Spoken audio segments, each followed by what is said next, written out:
Hello world, this is Cooper Johnson from GridSpace, where I am the voice user experience designer. And today I want to talk about a cool application of generative AI voice technology, specifically GridSpace's virtual voice agent Grace. And that's how Grace can be a really powerful, really robust, and capable phone answering service. So in other words, how can generative AI answer the phones for a business or other organization? And especially what we're talking about here is how can Grace answer the phones for any organization outside of normal business hours? Maybe the working day is done, maybe it's a holiday, maybe it's a scheduled absence of some kind, or maybe this is unplanned. Maybe just everyone's out of the office, but someone needs to cover the phones. So let's have Grace do it. She can handle things. Or perhaps things are not shut down for the day, but are going a little too well.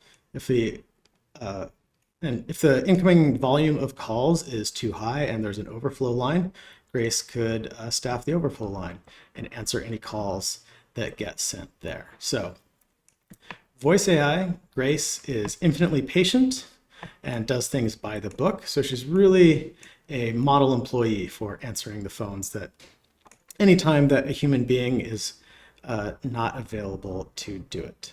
And this is really a huge step up over previous generations after hours voice phone technology, so to speak.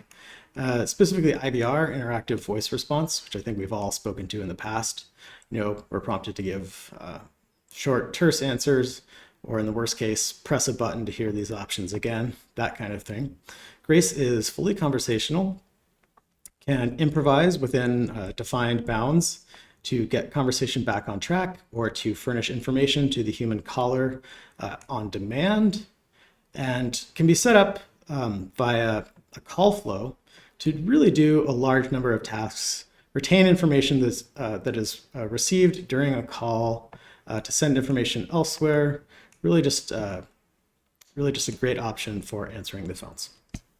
So before I give a little demo of Grace answering the phones for a fictitious plumbing company after hours, let's look at the task, theoretical task that we could have Grace do. We could set this up in a couple minutes.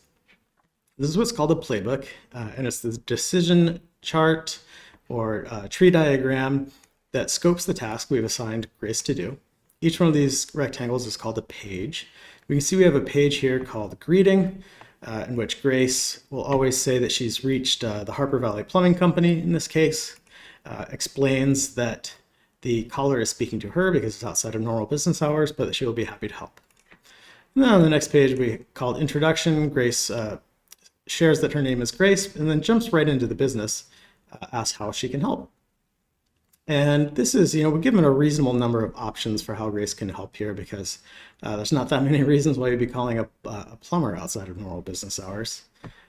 So Grace can hear that the caller needs plumbing service, and then we'll ask a follow-up question or two based on hearing that.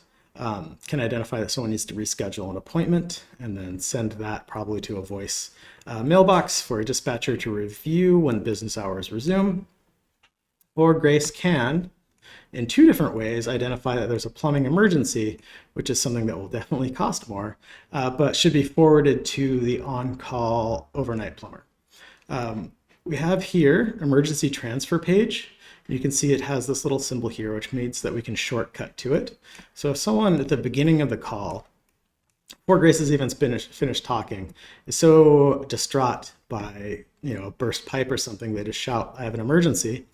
Grace could capture that ambiently, send it to the emergency transfer page, and then be set up to transfer that call to the night shift plumber. But we can also get down to emergency service if someone's a little more patient with Grace and goes through the steps with her. So I'll demonstrate that. I will play the role of someone who is having a very unfortunate after hours flooding type emergency. Who's calling into the plumber and gets Grace on the phone. So let's talk to Grace. Hi, you reached Harper Valley Plumbing Company. The current time is outside of our regular business hours, but I'll be happy to help you. My name is Grace. How can I help you? Can you send a plumber over to my house, please? I need some help. Is this an emergency that requires immediate service? Yeah, I think we're a little past emergency here. I understand. I'll transfer you to the on-call technician right away. One moment, please. Okay, so Grace has sent my call along. No one was there to answer the phone, but she did a great job.